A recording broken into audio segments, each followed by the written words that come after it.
wabarakatuh. Waalaikumsalam warahmatullahi wabarakatuh. Bagaimana kabarnya Bapak? Sehat, alhamdulillah. Alhamdulillah. Bapak, terima kasih sudah mau meluangkan waktunya untuk saya melakukan wawancara. Karena saya di Pendidikan Guru Penggerak pada modul 3.1 tentang pengambilan keputusan berdasarkan nilai-nilai sebagai seorang pemimpin itu. Jadi saya harus mewawancara beberapa kepala sekolah atau kepala madrasah. Izinkan saya mengajukan beberapa pertanyaan ya Bapak. Selama ini bagaimana Bapak dapat mengidentifikasi kasus-kasus yang merupakan dilema etika atau bujukan moral? Ya, kalau ada kasus dilema etika, kita pelajarin dulu kasusnya, kita identifikasi masalahnya, kita panggil orang-orang yang berkepentingan, yang berkompeten, baru nanti kita putusin hasilnya seperti apa. Jadi Bapak identifikasi lalu pelajari dulu ya Pak ya Ya, permasalahannya. Lalu pertanyaan kedua ini, selama ini bagaimana Bapak menjalankan pengambilan keputusan di sekolah Bapak, terutama untuk kasus-kasus di mana ada dua kepentingan yang sama-sama benar atau sama-sama mengandung nilai kebajikan? kalau ada dua kepentingan yang sama-sama benar, terus kita tetap harus memilih salah satu, ambil yang satu manfaatnya lebih banyak dan tentu resikonya lebih sedikit. Pasti manfaatnya lebih banyak buat kepentingan sekolah, yang kita ambil. Baik, jadi ngambil yang sedikit kontranya ya Pak ya. Hmm. Lalu yang ketiga, langkah-langkah atau prosedur seperti apa yang biasa Bapak lakukan selama ini? Prosedurnya prosedural, jadi kalau masalah-masalahnya cukup bisa diselesaikan di level kesiswaan atau kurikulum ya cukup di situ. Tapi kalau memang harus di level kepala sekolah ya kita angkat, kita blow up sampai di level kepala sekolah. Jadi Jadi, keputusannya tergantung masalahnya sampai di mana. ya, baik Pak. Dan tergantung job desk dari masing-masing Hmm. jabatan ya Pak ya. Lalu yang keempat, hal-hal apa saja yang selama ini Bapak anggap efektif dalam pengambilan keputusan pada kasus-kasus dilema etika? Paling efektif itu kalau kita musyawarahkan, kita diskusikan, kemudian hasilnya bisa diterima oleh seluruh seluruh yang berkepentingan. Jadi hasilnya harus mengikat, ada perjanjian. Baik, Bapak lanjut, hal-hal apa saja yang selama ini merupakan tantangan dalam pengambilan keputusan pada kasus-kasus dilema etika? Tantangannya Pak. Ya memang kalau kasus dilema etika, kasus sama-sama kepentingannya benar, sangat berat memutuskan. Maka tantangannya memang berat. Jadi tetap harus mengambil satu keputusan yang paling paling benar ya, paling bisa masuk akal, paling bisa diterima oleh semua semua kalangan.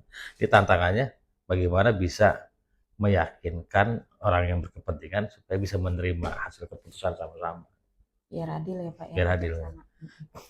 Lalu, apakah Bapak memiliki sebuah jadwal tertentu dalam sebuah penyelesaian kasus dilema etika? Apakah Bapak langsung menyelesaikannya di hari itu juga, di tempat itu juga, pada hari yang sama, atau memiliki sebuah jadwal khusus untuk penyelesaiannya? Bentuk atau prosedur seperti apa yang Bapak jalankan? Kalau kasusnya minta diselesaikan saat itu ya kita selesaikan saat itu. Tapi kalau ada kasus yang kan ada kasus yang nggak bisa diselesaikan langsung, ya harus prosedural. Ya kita jadwalkan, kita melalui prosedural sesuai dengan tupoksi masing-masing, gitu. Ya, jadi kalau misalkan ada yang bisa cepat, cepetin aja ya Pak ya Ya, selesainya. Lalu, adakah seseorang atau faktor-faktor apa yang selama ini mempermudah atau membantu Bapak dalam pengambilan keputusan dalam kasus-kasus dilema etika? yang paling membantu itu kerja tim. Jadi kita semua sesuai dengan tupoksinya masing-masing itu paling membantu. Jadi kalau diskusi ya, kalau musyawarah ya harus sama-sama, harus sesuai dengan timnya. Siapa yang diajak diskusi, Jadi kerjasama tim ya Pak kerjasama ya, tim itu paling berkolaborasi. efektif. Lalu terakhir Bapak, dari semua hal yang telah disampaikan, pembelajaran apa yang dapat Bapak petik dari pengalaman Bapak selama ini dalam mengambil keputusan dilema etika selama Bapak menjabat sebagai pimpinan di SMK Al-Fudola? eee, memang berat mengambil keputusan yang sama-sama punya kepentingan benar, tapi itu harus tetap diambil.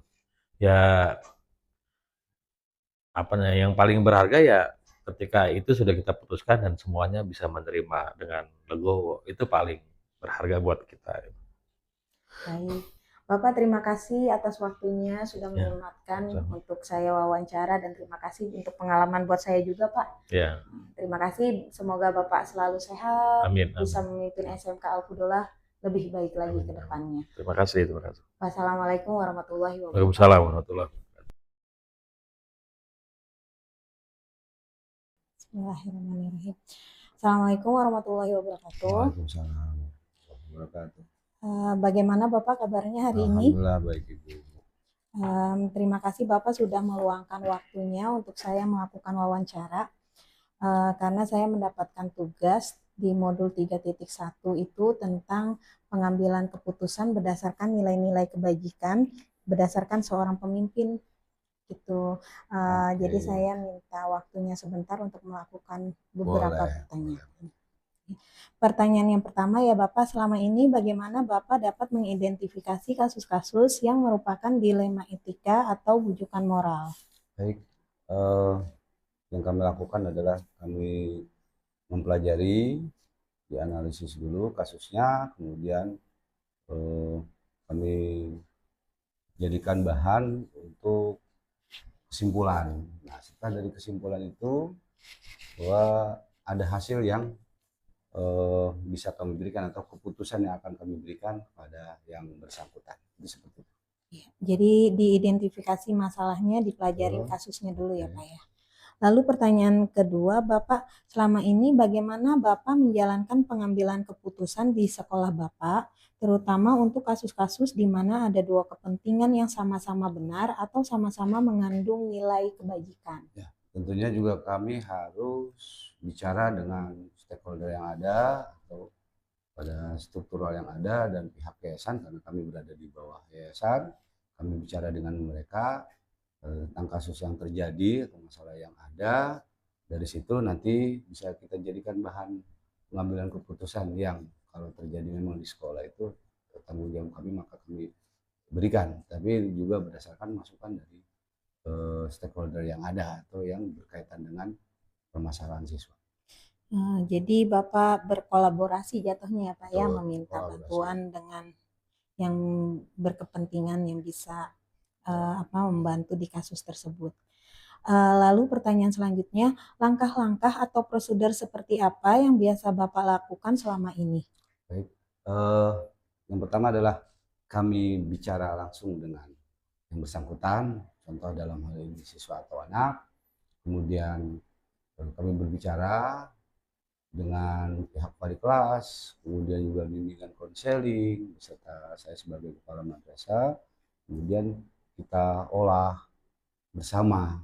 Nanti pada akhirnya harus ada keputusan yang kita ambil agar permasalahan itu cepat selesai dan tidak menimbulkan dampak yang berlanjut atau dampak lanjutan.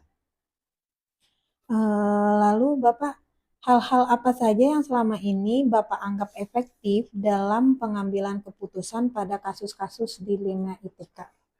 Eh, bahwa kami menyelesaikan persoalan itu atau dilema etika adalah karena kami harus memiliki hasil akhirnya atau keputusan yang akan kita ambil. Jadi kami berpikir harus ada keputusan yang diambil. Yang kedua adalah eh, kami melakukan itu berdasarkan aturan atau tata tertib yang ada di sekolah. Dan yang ketiga adalah keputusan pembicaraan dan mengarah nanti pada pengambilan keputusan adalah bentuk rasa peduli kami kepada yang bersangkutan atau kepada yang lain agar hal-hal tersebut seandainya baik bisa menjadi lebih baik lagi. Kalaupun itu kurang baik, maka ada perubahan pada diri siswa tersebut dan menjadi pelajaran buat siswa yang lain untuk tidak melakukan hal yang tidak baik tersebut.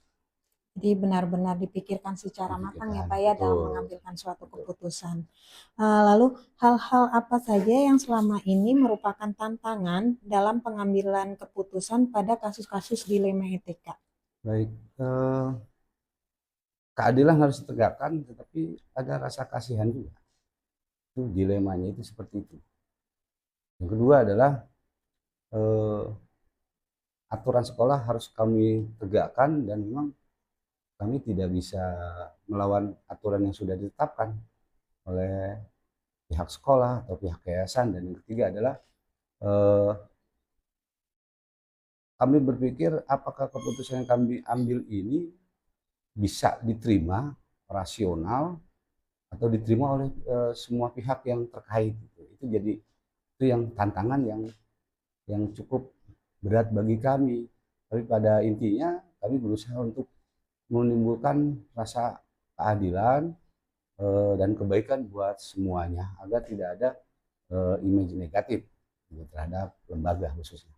Jadi dilemanya atau tantangannya itu di pada apa namanya Pak ya Psikologis.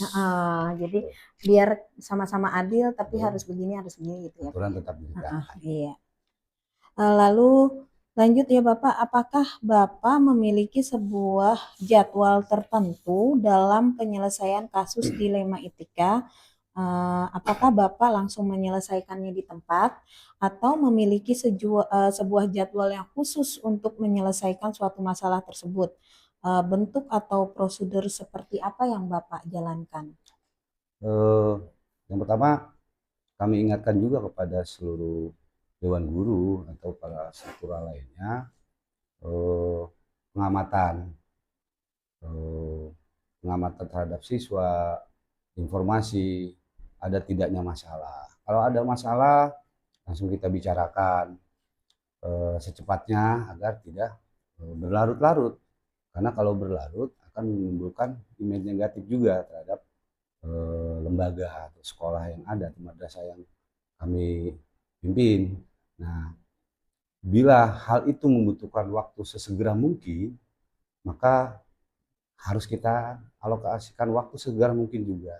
Insidental biasanya itu eh, pada kasus-kasus yang memang saat itu juga harus diselesaikan. Kalau masih bisa besok, kita besok melihat waktu juga kan keterbatasan waktu.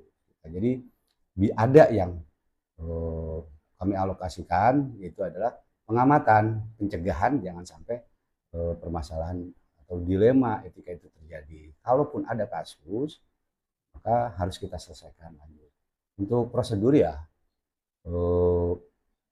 jadwal ya tergantung dari permasalahan itu apa tidak. Tapi pembinaan juga yang paling penting, pembinaan dan pengawasan terhadap siswa. Saya kira itu. Baik Pak. Jadi apa namanya kalau misalkan bisa secepatnya ya secepatnya diselesaikan ya Pak ya. Lalu untuk pertanyaan selanjutnya Bapak, adakah seseorang atau faktor-faktor apa yang selama ini mempermudah atau membantu Bapak dalam pengambilan keputusan dalam kasus-kasus dilema etika? Baik Bu. Kita ada teamwork. Ada tim penyelesaian kasus siswa, wali kelas, bimbingan konseli, pihak pengurus asrama karena kami terintegrasi antara sekolah dengan asrama. Jadi yang membuat kami mudah menyelesaikan masalah adalah kolaborasi dengan pihak-pihak tertentu atau struktural tertentu, mereka responsif, reaktif dan responsif, kemudian mereka pada saat dibutuhkan mereka ada, itu karena ketersediaan waktu dan kesiapan mereka juga ada, maka itu modal dasar bagi kami untuk menyelesaikan permasalahan yang terjadi. Sehingga keputusan pun yang diambil jelas. Terlebih lagi dapat dukungan dari pihak pimpinan atau ketua yayasan. Nah, bila ada masalah selesaikan, diajak hadirkan semuanya dan mereka semua menyatakan siap. Tapi alhamdulillah sampai sekarang belum ada kasus-kasus atau masalah dilema etika yang berarti, hanya standar biasa saja layaknya siswa pada umumnya. Iya. Lalu beranjak di pertanyaan terakhir ini Bapak, dari semua hal yang telah disampaikan, pembelajaran apa yang dapat Bapak petik dari pengalaman Bapak selama ini dalam mengambil keputusan dilema etika? Bila terjadi masalah selesaikan, jangan ditunda karena akan mempersulit. Yang kedua, yang paling penting adalah pencegahan. Maka bicara tentang pencegahan, pendekatan personal, persuasif kita kepada siswa dan juga warga sekolah lainnya itu sangat penting. Lebih baik kita mencegah daripada menyelesaikan masalah. Tapi kalau memang sudah ada, ya kita selesaikan, jangan ditunda agar tidak berlarut dan semua juga merasa aman dan nyaman dan aturan sekolah tetap ditegakkan atau dilaksanakan. Saya kira itu, Bu.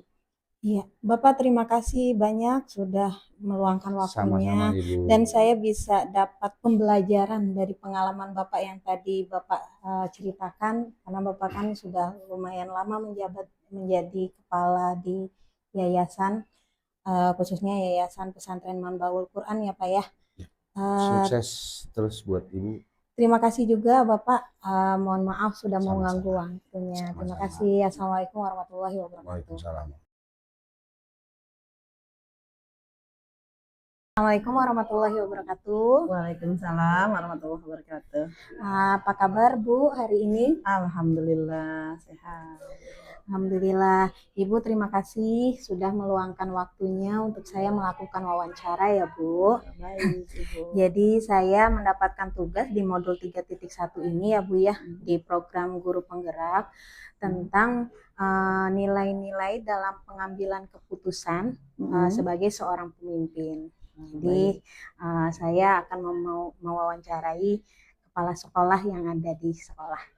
Ya. Baik Ibu. Izinkan saya menyampaikan beberapa pertanyaan ya Bu ya. Yang pertama, selama ini bagaimana Ibu dapat mengidentifikasi kasus-kasus yang merupakan dilema ITK atau bujukan moral? Jadi ya saya sebagai kepala sekolah di MTS Alpudola dalam mengambil keputusan mempelajari atau menyimpulkan kasus yang terjadi. Selanjutnya kesimpulan itu dapat digunakan sebagai bahan untuk menindaklanjuti pengambilan keputusan, baik yang berkaitan dengan dilema etika maupun tentang moral. Jadi kita tidak langsung saja mengambil keputusan, tapi kita melakukan identifikasi dulu ke siapa saja yang terlibat di dalam masalah tersebut gitu. Baik, jadi mengidentifikasi masalah terlebih dahulu ya Bu Iya, ya. betul. Lalu yang kedua Bu Mun, selama ini bagaimana Ibu menjalankan pengambilan keputusan di sekolah Ibu, terutama untuk kasus-kasus di mana ada dua kepentingan yang sama-sama benar atau sama-sama mengandung nilai kebajikan? Kalau untuk mengambil keputusan hal tersebut, tentunya saya sebagai seorang kepala sekolah, sebagai pemimpin kita dihadapkan dalam situasi mengambil keputusan dilema gitu ya. Nah, untuk hal tersebut kita harus mengidentifikasi masalah terlebih dahulu. Selanjutnya ada beberapa hal yang perlu dilakukan untuk pengambilan keputusan. Salah satunya dengan mengidentifikasi masalah tersebut. Salah satunya saya harus menanyakan kepada guru, bisa saja kepada TU atau warga-warga yang ada di sekitaran sekolah. Jadi cari fakta dulu, tanya dulu sama yang lain tentang kasus tersebut. Tidak langsung mengambil keputusan, akan tetapi saya harus mempertimbangkan dampak positif atau dampak negatif dari keputusan yang saya ambil. Oh begitu, jadi Ibu berkolaborasi juga sama yang lain ya Bu ya? Karena di sekolah itu kita tidak sendiri, banyak ada kurikulum, ada kesiswaan, terus juga ada guru, ada wali kelas. Iya, baik betul Bu. Saya lanjut lagi ya Bu ya. Iya, Langkah-langkah atau prosedur seperti apa yang biasa Ibu lakukan selama ini? yang pertama saya lakukan adalah dengan mengidentifikasi permasalahan yang ada. Kemudian saya mengambil nilai yang terlibat. Dalam hal ini sering sekali saya melibatkan guru. Guru siapa saja yang tahu tentang masalah tersebut. Ya tadi yang seperti saya katakan, bukan cuma guru ya, di dalam sekolah ini ada kesiswaan dan yang lain-lain. Jadi pencarian data dulu. Baik, jadi langkah-langkahnya yaitu identifikasi masalah lalu berkolaborasi dengan pihak terkait. Lalu lanjut pertanyaan selanjutnya, hal-hal apa saja yang selama ini Ibu anggap efektif dalam pengambilan keputusan pada kasus-kasus dilema etika? Dalam pengambilan dilema etika ini tentunya kita harus banyak pertimbangan ya. Soalnya kan kasus ini bikin kita dilema dalam artian ambil atau tidak, ambil atau tidak. Jadi pasti ini kasus yang mana di akhir ada yang namanya dampak ya, dampak baik atau dampak buruk kan. Jadi benar-benar harus selektif Bu untuk mengambil keputusan ini. Contohnya salah satu yang harus saya lakukan adalah berorientasi pada aturan yang benar dan mengutamakan rasa peduli ya. Kemudian juga memperhatikan dampak jangka panjangnya gitu. Jadi jangan ambil keputusan kemudian tidak mengukur dampak-dampak selanjutnya. Baik, berarti berorientasi pada masalah lalu memikirkan dampaknya Oh, juga ya Bu ya. dampaknya bagaimana? Kira-kira Mm-mm. merugikan orang lain atau tidak? Gitu. Begitu. Lalu saya lanjut lagi ya Bu, hal-hal apa saja yang selama ini merupakan tantangan Ibu dalam mengambil keputusan pada kasus-kasus dilema etika? Tentunya dalam mengambil keputusan setiap orang pasti punya tantangan ya. Baik itu yang sederhana maupun yang berat gitu. Apalagi kalau dilema kan tentunya kita lihat kasus sebelumnya gitu. Jadi kita belajar juga dari kasus-kasus sebelumnya. Tidak mengambil keputusan begitu saja. Kita lihat kasus sebelumnya, dampaknya apa, kemudian baru kita mengambil kesimpulan. Apa yang harus kita lakukan. Gitu. Jangan sampai ada pihak-pihak yang dirugikan dalam hal ini. Pokoknya pengen adil gitu. Iya, betul. Harus adil.